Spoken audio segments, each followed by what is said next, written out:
To every thought you can imagine in 5 years, first 18 months was hard to stop jumping onto a piano or expecting to do something, because I'd been sort of turning out singles and albums since 1962 on call, as it were.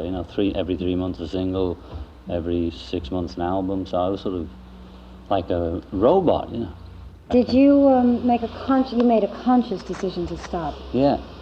It was harder to stop than to continue, although I don't think continuing would have done me any good, artistically. But it's very hard to stop. I kept thinking this must be what it's like when guys get retired at 65 and they're still alive and kicking, but somebody pushed a button and they have to go. So I kind of dealt with that. What would one do if one wasn't doing it? And gradually I got into being a house husband or with Sean or whatever. But at first I was very sort of frantic all the time, didn't know what to do. There seemed to be endless time. Is that really what you did? I mean, when you say you were a house husband... Yes, I did it. I was there for 3 meals a day. You didn't travel? You didn't do other things? Yeah, I did a little traveling. I traveled with Sean as well, but occasionally I'd take a 3-day zap around the world, like Singapore or Hong Kong or something, just to clear my... Yeah, just go around very fast. Were you aware of every food that went into his mouth? Every mouthful he's had since he was born, I've practically been at the table for. And for the last 5 years, or however long it's been, 74, he was born in 75. Yeah, I've been there every day. I don't know why people are so amazed about that. Because mothers are there every day, but she was taking care of business, and one of us had to be there. I asked John what his days had been like and what he enjoyed the most about staying at home. The rewards of motherhood. It's that, though. It's like anything. What you put in, you get out. I'd get all those little moments with him. Those little quiet moments when he'd do something for the first time, or express something clearly and with a whole sentence, or he related to me like that, and that's what I got out of it. I enjoyed being housebound because I always liked hanging around the house. Writing music is hanging around the house. And the only difference was I wasn't writing music, I was writing menus, right? And I did a little cooking. I learned how to cook bread and things like that, and I went through that for about 6 months of cooking the bread for the whole household, but everybody would eat it. I'd make it on Friday to last the week. It'd be gone by Saturday. So it was a great thrill at first. I took Polaroids of my first loaf and everything. And, and I got that thrill of people eating your food, and I was cooking fish and rice, and because we're basically sort of macrobiotic, whatever that is, But sort of it's basically health food, brown rice, that kind of stuff. And, but then the thrill would wear off because you wouldn't get a gold record, nothing, You'd put the meal out and it would be devoured, and that would be the only way you'd know if it was any good, One of the things that John was most eager to talk about was his relationship with his son, Sean. The other day I got to see him for a good hour without any event going on, without he was busy or I was busy or something happening. And there was something on TV, we were sort of half watching it, we were lying in the bed together. And it was something about models or something, and he's lying there next to me, he says, "When I grow up, I want to be just a daddy." I said, "Oh, I see." I said, "You mean that you wish I wasn't making this record, right? And I was being just a daddy?" He says, "Yeah, that's right." So I said, "Well, you know what?" I says, remembering all these housewives I'd seen interviewed as they got liberated. I could hear myself talking. I was saying, well, you see, it makes Daddy happy to make the music. And if Daddy's happy, then when he's with you, he'll have less tension, Because he knows what tension is. He knows when I'd get tense would be when I was torn or unfulfilled, And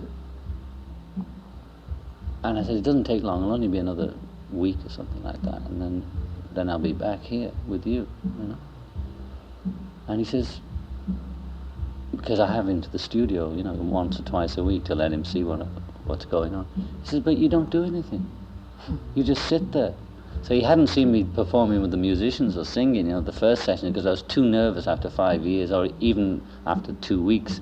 First sessions, I'm always very hyper, so I would be rude to him or offhand, which can hurt him for a week, one offhand remark, they're so sensitive. So he missed the exciting part, which is when everybody's banging and playing. And I didn't bring him into overdubs. And I was generally sitting in the seat there, like listening to overdubs.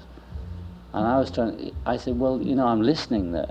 He says, no, but you didn't I said, it's just like a big tape recorder. He says, I know that, you explained that, but you didn't even touch it, meaning that Jack and Lee, the engineer, were touching it.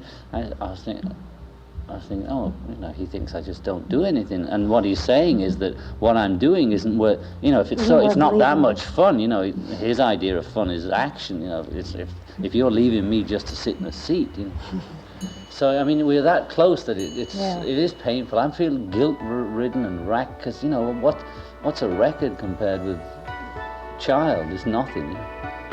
But still, I have to do it. More than almost anyone, John Lennon knew about the pressures of the music business. During our conversation, we talked about that. If you think about it, I've been under pressure since I was 21 or 2. That's in public, that's been very famous. 22 is when I signed the first contract. So I've been producing sort of under pressure for almost 12 years or 15 years. I don't know how long it is, from 1962 up till 1974. That's a long time to be expected to and churning out thousands upon thousands of things. And there comes a point where I don't want to just churn out stuff that's just craftsman, even if it was a hit, presuming it was popular, that was just well crafted, because I'm not interested in being a craftsman. I am a craftsman anyway. I've learnt my trade and my craft. I've been in the studio performing all those years, but I'm not interested in sustaining myself on my past reputation and getting away with it by craftsmanship, like some, let's say, older singers can do that.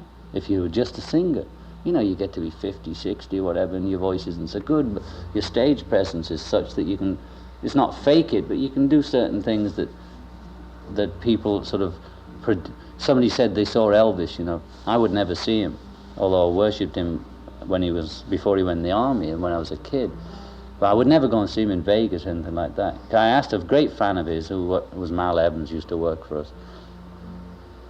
I said, well, what was it like, And he says, well, if you pretended that you were 16, then it was all right. You see, and I don't want to be a person where people have to pretend they're 16 to be able to watch me or to listen to me. And so if that's the way it's going to be, I will do something else, What else? Had you ever considered doing anything else? I never considered being a musician in a considered way, you see. I've never taken anything that considered. I had a lot of balls in the air, and when I became a professional musician the day I got a red letter from the art college saying, don't bother coming back next September. Now I'm a professional musician. I got myself to a point where I can live without music. My need is for expression. Yeah. So I can would it have taken another form? Yeah, probably. What? Probably. Writing, painting, acting? Acting, I'm not interested Not in. at all. When I did How I Won the War with Dick Lester in 1966, regardless of what kind of movie it was, the main lesson I learned was it's best to be the director, because otherwise you're just sitting on your ass all day. But I did write Strawberry Fields while I was sitting on my ass in a desert in Spain, but the acting was absolutely not worth it. I understand it's beautiful when you hit it, but it's not worth it. I would be only interested in directing. Directing costs money. But I'm just as interested in anything that expresses. But still, expression through the music is second nature. Expressing through writing is second nature, and expressing through painting or visuals is second nature to me. Just my craft isn't as good in film or writing. Although the writing I was doing before writing and painting I did before I played music. But it's hard to say before, because I was playing mouth organ and accordion, all sorts when I was a kid, but mainly I thought I was going to be a writer or a painter. So it's the instant satisfaction I need, So it can be expressed in many ways. But You know, but here I am rocking and rolling, and it's fun. But if it gets not to be fun, I just walk away again, because I know I can walk away now.